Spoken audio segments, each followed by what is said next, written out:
All right, so welcome back into our live stream. Today we'll be diving into XRP. A lot of what's happening around the sector when we look at XRP as an overarching suggestion as to what could be happening with cryptocurrency as well. My name is Paul Barron. Welcome back to TechPath. Let's get into it today. Of course, XRP is kind of the follow-up. We did a video on this about 10 days ago, really kind of taking a look at where XRP was going. One thing that we've been tracking across all of the altcoins is a consistent, and we've been doing this on the CPI, where we track across a historical data point of both sentiment and amplification. One thing that has and is new over this week on the CPI is that we've got some historical data that we've markered in on XRP along with other altcoins. So that was one of the reasons we wanted to bring XRP into the spotlight today and kind of dive in. In doing that, a lot of research around it when it comes to what's happening in the space of both volatility, but also because if you've been watching over the past 7 days, we've had some very volatile action, and I'll show you some charts on that here in a moment, on XRP. But what is causing a little bit, when I see that kind of thing, it's usually there's something that is behind it, and we'll get into a little bit of where that's coming from. This is coming from AMB Crypto. Whales continue to accumulate XRP, right time to enter the market. This, of course, was just here recently. And there are some things that you have to kind of consider when you look at where whales are moving, especially around projects like XRP. And often typically you'll see whale movement in Cardano, Solana, Avalanche, the typical suspects in the altcoin race. But today, what is happening is we're seeing a lot more activity around the whales component when it comes to bulls and where this volatility is going. So if you look back here, XRP price action from December, this is going back a couple of months, has set 2 lower highs and 2 lower lows.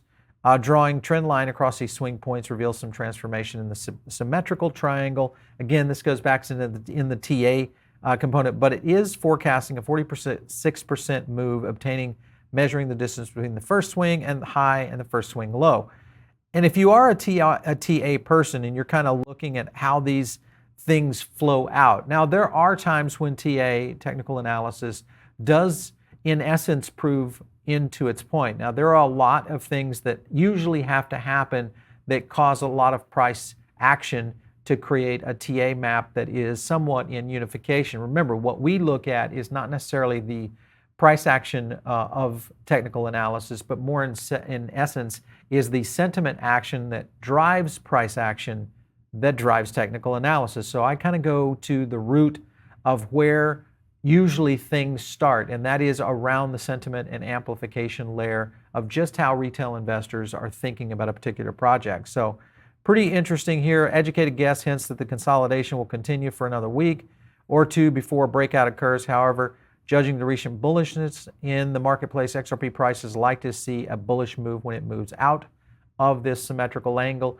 And this is getting back into the point I'm making, which is the volatility. And I'll show you some of this just in the price action of where XRP is going. And then we'll look at some historical sentiment to kind of compare and what that could result in terms of overall growth of XRP as an asset class. So interesting stuff. Let's get into the legal side of this right here. Ripple lawyers expect XRP's lawsuit to end before November 18th. Now, there are some key dates in here that, and also some key elements that are going to start flowing into this. And one of them in the summary judgment, which is set for September or settlement before, due to the overlap of the factual legal issues, in this case, the SEC action, the parties agreed that there are efficiencies in having a certain aspect of the SEC action precede certain deadlines in this action. So doing so is going to reduce the burden on both parties, streamlining the discovery in the case. That's something that is pretty critical around discovery, because that's what essentially they're in the midst of doing now, wrapping up discovery. And I think as we see a lot of this starting to flow into a position, this isn't going to set still. We're probably going to see some interesting motions and some potential movements possibly in the case. And really, and with everybody I've talked to, from John Deaton to really analyzing what Jeremy Hogan is saying, and then also attorneys that I talk with all the time about this case, is they kind of go back to what Judge Netburn's situation is going to be, and that is most likely is some sort of arbitrage or arbitration around a settlement. And that will be the question of whether or not they settle in advance of potentially a ruling. Because if they rule, then we have a potential situation here where XRP could actually win the case versus a settlement. So there's a lot kind of looming in there when it comes to the settlement. I want to talk to this point right here. This is from Hogan. I think Ripple thinks it's, okay, here it is, right here. So I think Ripple thinks it's a win SEC case in September, October when this class action goes away due to collateral estoppel. And this was what he is talking about, Jeremy Hogan, is that there are scenarios. And if you look at the dates right here, let me see if I can zoom in on those on this court filing right there. You'll notice the class certification motion, current date, August 26, 2022, and the new agreed date, November 18th, 2022. So that in itself does show that there is some movement happening around where this is going to happen in terms of potentially a settlement. Now, could the SEC, because there's a lot of strategies that are in place right now, and I think with the SEC, they can't really afford to lose this case. Now, there are other things that are happening right now in and around crypto with the SEC where we're probably going to see other actions starting to come to the front of the news. Now, I don't know who that is. I won't say names or anything, but I think we are going to start to see a few more actions coming into the front of the news, which could take the edge off of this case and put the SEC in a position where they could really be in a settlement position.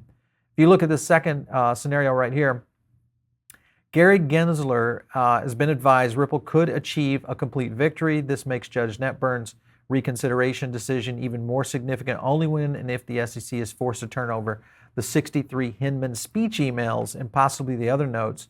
Will the SEC come to the table? And if they get that, then Ripple and XRPs, that's where it gets pretty tight. And I think that's the scenario that really could play into this. Even John Deaton right here, John Deaton said that this is really kind of the most and biggest decision, let me zoom in on that, in the case. And I think that is something that really leans in on where XRP is. I think we're going to see a settlement and or a win this year. Win would take a little bit longer, possibly would roll into end of year. Settlement could happen much sooner than the November date for sure. So that I think is going to have a lot of bearing as to how this all falls into play.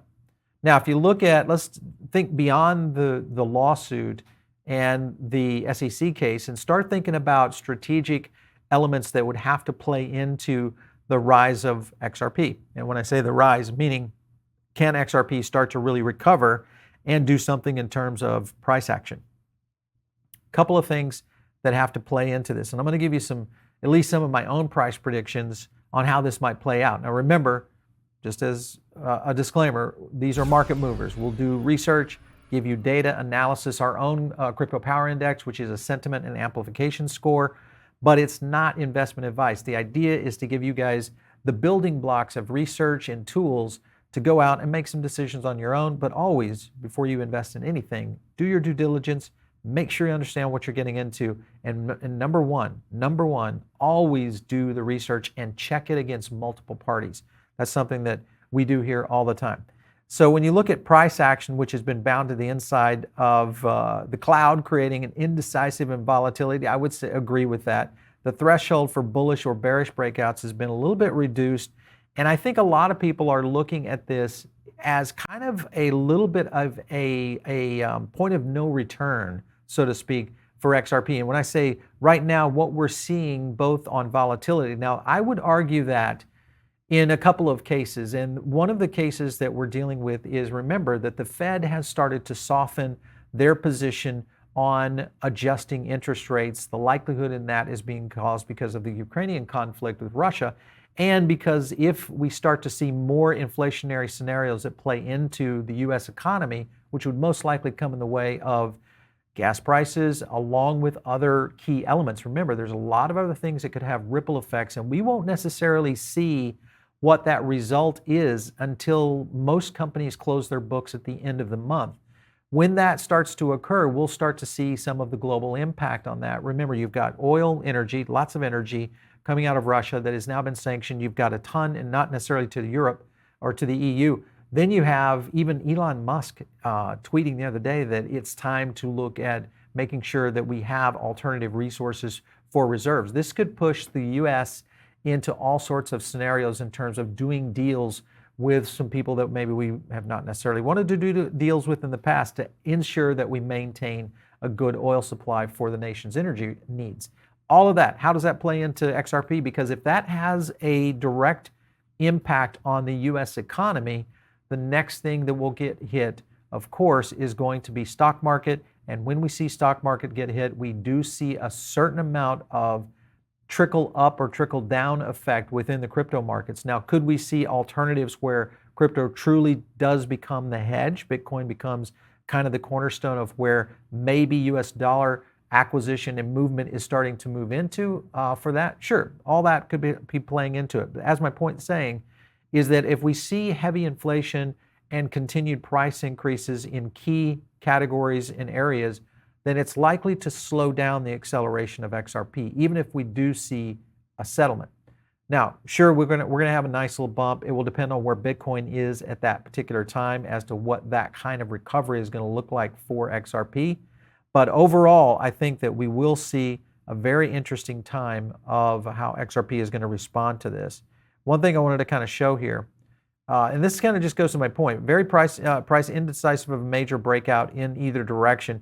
And again, I do believe that even though some of this is driven by a certain amount of bullish behavior by big money, and I'll kind of point at what those are, there still are things that will affect big money, and that's going to be economy and global conflict. So just keep those things in mind.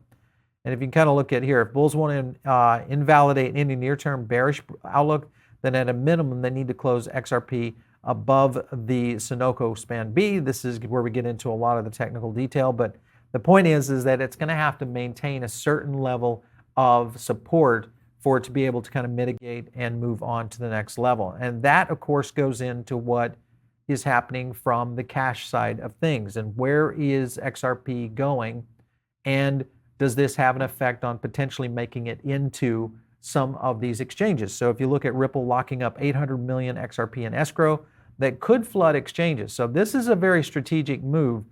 I'm still not sure, and I've talked to several people on this, of why would Ripple make that kind of lockup for a potential, it's got to be some sort of potential disbursement here. That's the only thing that could be happening. Even 800 million in XRP, that's still close to around, right now, less than 800, so it would be around 650 million. There's not there, I mean, sure, if they get a fine, it's going to maybe $100 million. I just don't see the potential here. So the likelihood is this is a support mechanism for demand that could be pent up, which is what will happen if this thing starts to spring loose on exchanges. So if you look at it, a couple of things here. 200 million XRP would use to cover Ripple's operating expenses, while the rest is moved to exchanges like Bitstamp. Ripple's withdrawal has moved markets, pushing XRP prices lower amidst rising selling pressure. This is something that is of concern, but at the same time, it starts to look at how Ripple's price potentially could go down in response to flooding the exchanges themselves. So I think that there are some scenarios here that could start to play into this. You look at what Gerd Van Legen said, 1 million observations on the monthly plus multi-year bull flag play in the yellow. This is what they're talking about right here. Heavy Fibonacci resistance after breakout in the red, and then bearish divergent monthly RSI. So that definitely this is kind of playing out to what we're seeing in the chart right now with where Ripple is. And it also has seen, if you kind of look at this, let me kind of zoom in on that, where you're seeing a lot of this little bit of volatility. And this again has bounced even again and had another volatility range we're down. So that in itself, I think, is still something, unless I start to see consistent downward trends with XRP, which is usually a continued downward slide on sentiment and amplification. That has not been the case with XRP. And I'll show you that here in a moment as we get into some of those. Just as a reminder, we got a ton of videos coming out this week, lots of new stuff. Kind of love to get your feedback on projects that you're interested, make sure and drop them in the comments or hit them in the chat, and we'll definitely get to those when we can. Definitely, if you want to ask a question or two, I know we got some polls coming up in this one as well, so we'll probably bring in a poll as well. All right, moving on to, well, there it is right there. Okay, so will XRP be relisted? Wow, okay, on all major exchanges in 2022. Big 87% there. Actually, that was a little higher a little bit earlier. So interesting numbers. And I think this is great faith from the XRP army that is really out there and has been out there in force for quite some time. But I think if we start to see real widespread listing, it will bring in the traditional retail finance in crypto investor, and because so many people talk about this, and the option of this, whether you see it on a settlement or a potential win, would be huge in the sense of it's a kind of the David versus Goliath, and everybody always wants those kind of stories. So you're going to get a lot of gawkers, so to speak, watching and waiting for something that's going to happen with XRP. So a lot coming there. 208.6 million XRP shoveled by Coinbase. Rumors of possible XRP relisting. And if this was done a little bit ago, but I just wanted to reintegrate this back in here. Crypto tracking bot whale alert spotted several large transactions moving XRP between crypto exchanges. One of them was US-based publicly traded platform Coinbase. So as it shifted a large amount of Ripple affiliated coins, some XRP supporters speculate possibly there's a move here. 89 million XRP moved by Coinbase. You can kind of see what's happening here. The share of Coinbase was in 2 transfers and 88.6 in XRP in all, and the crypto was sent from Coinbase wallet to another. As a reminder, this was the first crypto exchange to suspend XRP trading in January of 2021 after the SEC obviously could they be the first one to be bringing it back? That'll be interesting to watch. Furthermore, you have this one right here, 120.3 million XRP transferred by exchanges and ODL venues. This is the other 3 XRP transactions were conducted by US-based Bittrex crypto trading company to a Mexican crypto unicorn Bitso and a Europe-based Bitstamp. So interesting moves here as we start to see money really in a big way moving around the ecosystem of what's happening with Ripple. So I think this has indicators right now that could be very interesting. This was just on, I was looking on the XRP relist site of just the sites that really people are leaning into of what they would like to see the potential. So if you go over there and drop your email list into you'll get a notifier when it's relisted immediately. So that's kind of cool, I think, but I think most people, this is going to hit the news so heavily. But you've got, of course, Coinbase listed there, Binance US, OKCoin, Kraken. I'm surprised that Crypto.com and FTX are not on here. Interesting. All right. Let's get into another scenario right here of why XRP might settle in lieu of trying to win this case. And there are some factors that play into this. We talked about this on the show before. And I'd love your opinion. Do you feel like it would be better for them to settle the case if they could? Or do you think to me, it's just a no-brainer. If you get the chance for settling, you're going to settle. Even though they've said at times, that they're a little bit more in tune. But I don't necessarily think a win does anything for the crypto community. I think Gensler has his eyes set on other sectors, including DeFi. And I think there's going to be a lot more activity from the SEC for sure. But if you look at this story right here, Ripple lawsuit, complete victory, or settlement, that's the real question.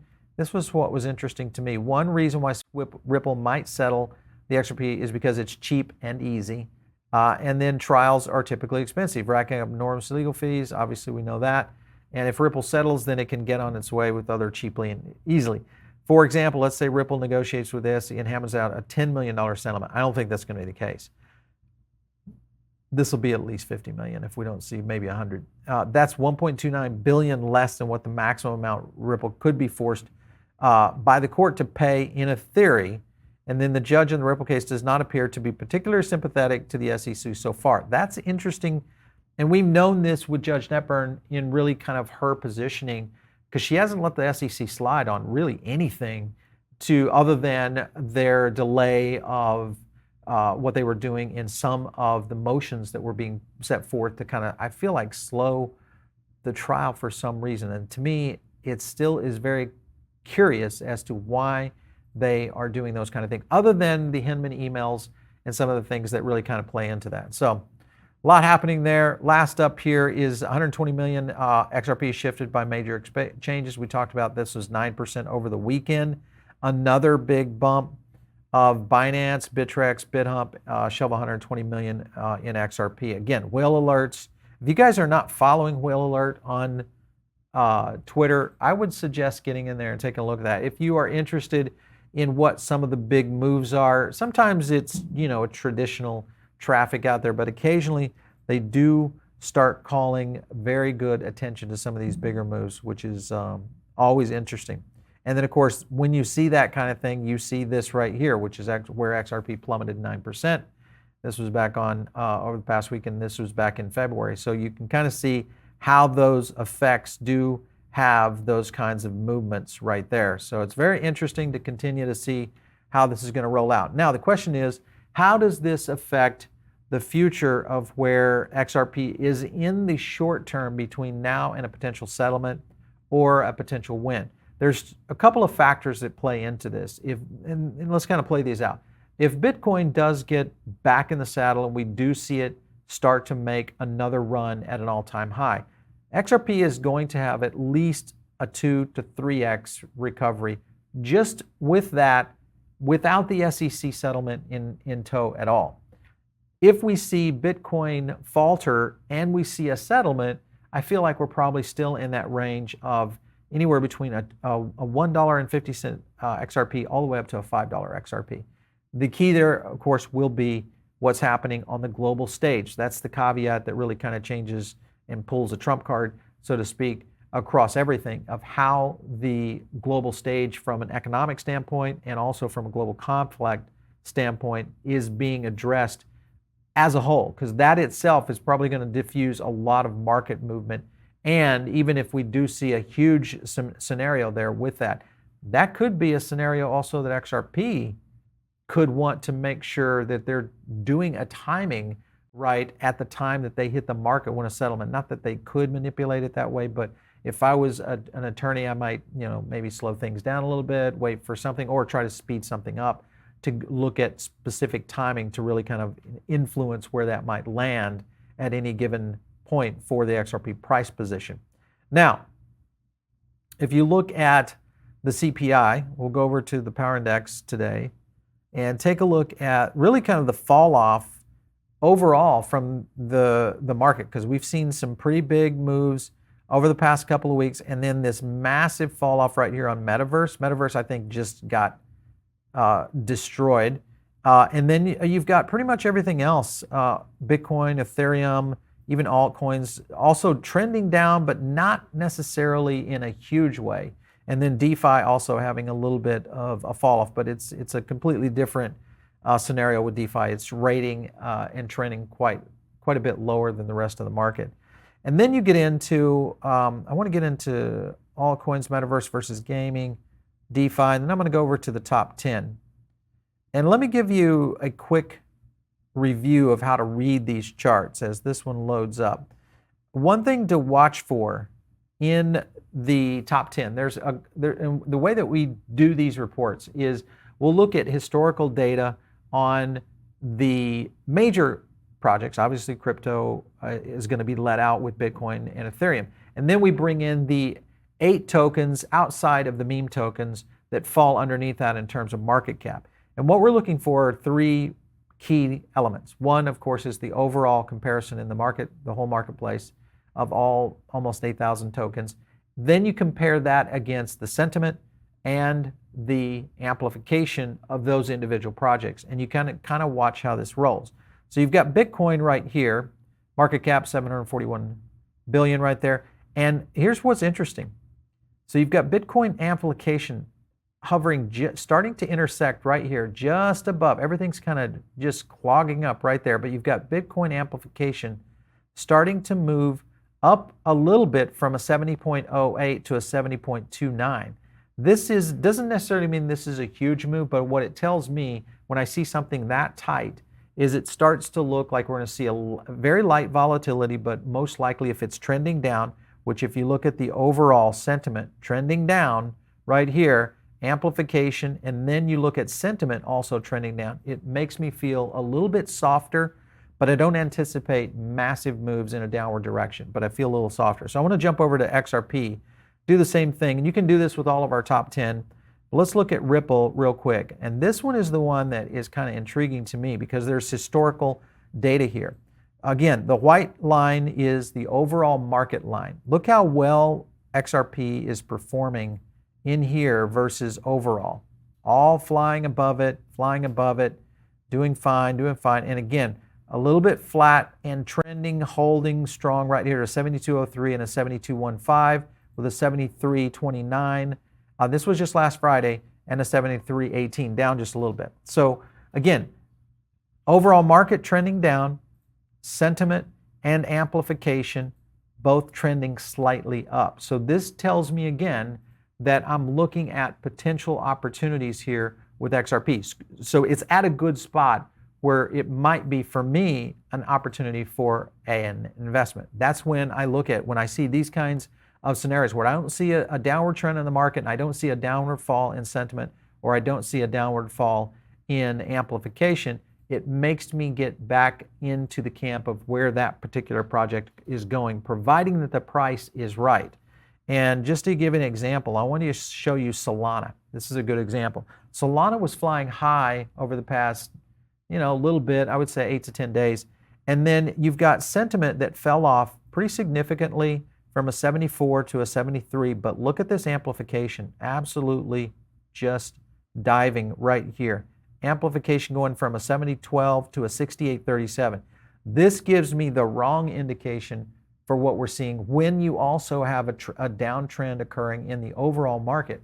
So right now, Solana, if I was looking at Solana, I would be in a position, if I had not already sold, I would be in a position right now where I definitely am not looking at accumulation or looking even at dollar cost averaging. Right now, I'd be waiting for Solana to possibly see another bit of a dip before I would try to jump into it. So that's essentially how we read these charts and get into these. And if you kind of compare this over here to XRP, let's go over here to the 3-month and let's take a look at back out here on, say, February 3rd.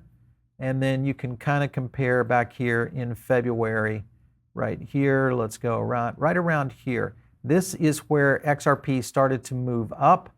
And you'll notice that both sentiment and amplification were starting to rise at the same time in which XRP was starting to rise. So that's an example of how amplification picks up those early indicators and starts to identify. And again, going back down into just the week here on XRP, you'll see this volatility right here, down on this low right here where you could have got it at 71 cents. It popped right back up to 76.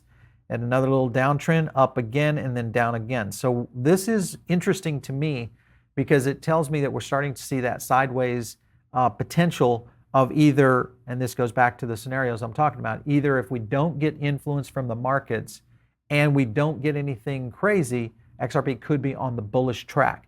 If we get something coming in from the markets on inflation, Biden signing the executive orders, those kind of things, that you'll get a little bit of that, depending on what those are, then that's where you have the bullish or the bearish case for XRP. And I think that's the two sides of the eggs basket that we're trying to weigh in right now. It's very delicate right now with XRP.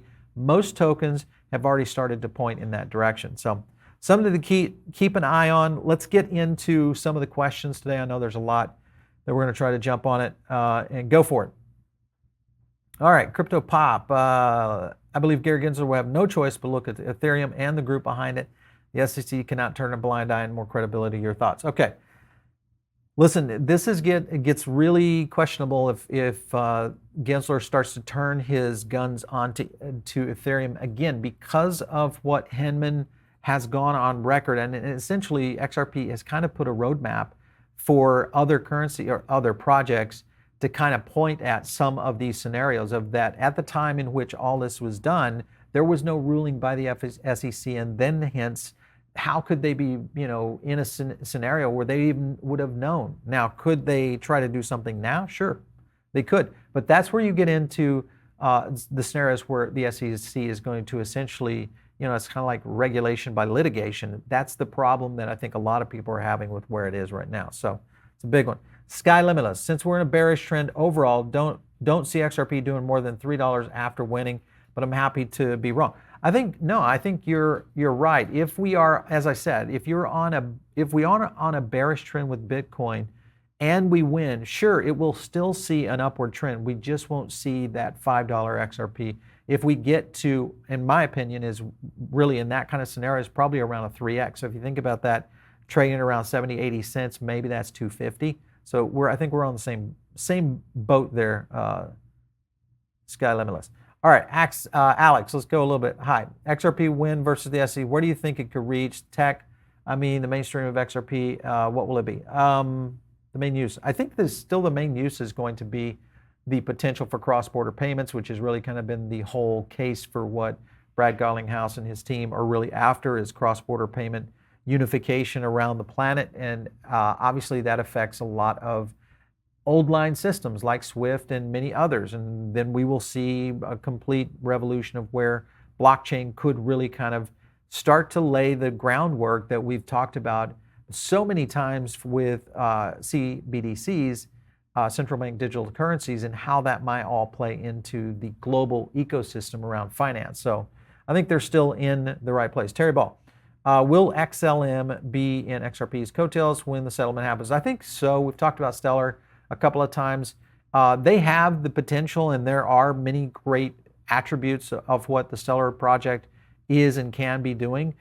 Will it see kind of the potential front run that XRP will see? I think that still is a little bit, it would be a little bit speculative on my point, at least in where Stellar might be after, if there is a settlement. Could it see some derivative? But I think a lot of coins will see some derivative application of where that might go. I know there's a lot of questions out there you guys have on Twitter. Make sure and hit me up. You can do it just at Paul Barron. That's an easy place to do it. If you're listening in over on the podcast right now, make sure and give us a like over there, and maybe if you a couple stars if you're over on Spotify. We love to see those. But of course, here on YouTube, this is a place where you get a chance to see all the detail, the analysis, the CPI charts, all that kind of stuff that we bring into the shows themselves. And don't forget, you can sign up for the Diamond Circle. It's free. That's where we drop a couple of emails a week to you that will drop you some CPI data. We give you most of the time some of our AMAs with some of our founders and different projects that are working with us.